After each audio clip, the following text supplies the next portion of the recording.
Telugu big boss season 8 హౌస్‌లో 12వ వారం mega chief అవ్వడానికి బిగ్ బాస్ హౌస్‌లో ఈరోజు టాస్క్‌లు అయితే పెట్టబోతున్నారు బిగ్ బాసు. అయితే ఈ వారంలో మెగా చీఫ్ అవ్వాలనేసి నిఖిల్, పృథ్వీ చాలా కసితో గేమ్ అయితే ఆడుతున్నారు.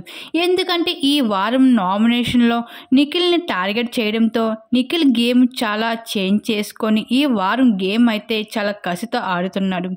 ఇంకా ఈ బిగ్ బాస్ సీజన్ 8 చివరి మెగా చీఫ్ అయ్యే అవకాశం అయితే ఇది చివరి అవకాశం. అందుకే ప్రతి ఒక్కరు కూడా ప్రాణం పెట్టి ఆడుతున్నారు ఈ మెగా చీఫ్ కంటెండర్ టాస్క్లో. అయితే ఈ రోజు ఇస్తున్న మొదటి లెవెల్ టాస్క్ ఏమిటంటే రూప్ టాస్క్ ఇవ్వడం జరిగింది. ఈ టాస్క్లో భాగంగా ఎక్కువ సమయంలో రూప్ని పట్టుకొని ఉండాల్సి వస్తుంది. అయితే ఎవరైతే ఎక్కువ సమయం ఉంటారో రూప్ని పట్టుకుని వాళ్ళు ఈ టాస్క్లో విజయం సాధించినట్లు అంటూ బిగ్ బాస్ తెలియజేశారు. అయితే ఈ టాస్క్లో నిఖిల్ వర్సెస్ పృథ్వీకి బిగ్ ఫైట్ అయితే జరిగింది. మొదటి లెవెల్ టాస్క్లో నిఖిల్ అయితే మొదటి కంటెండర్గా నిలిచాడు.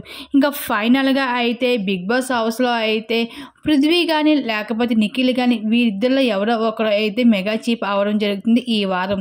మరి బిగ్ బాస్ హౌస్లో ఈ వారం చివరి మెగా చీఫ్ ఎవరు అవుతే బాగుంటుంది బిగ్ బాస్ హౌస్కి మీరు ఎవరు అనుకుంటున్నారు? మీ అభిప్రాయం తప్పకుండా కామెంట్ సెక్షన్లో షేర్ చేసుకోండి.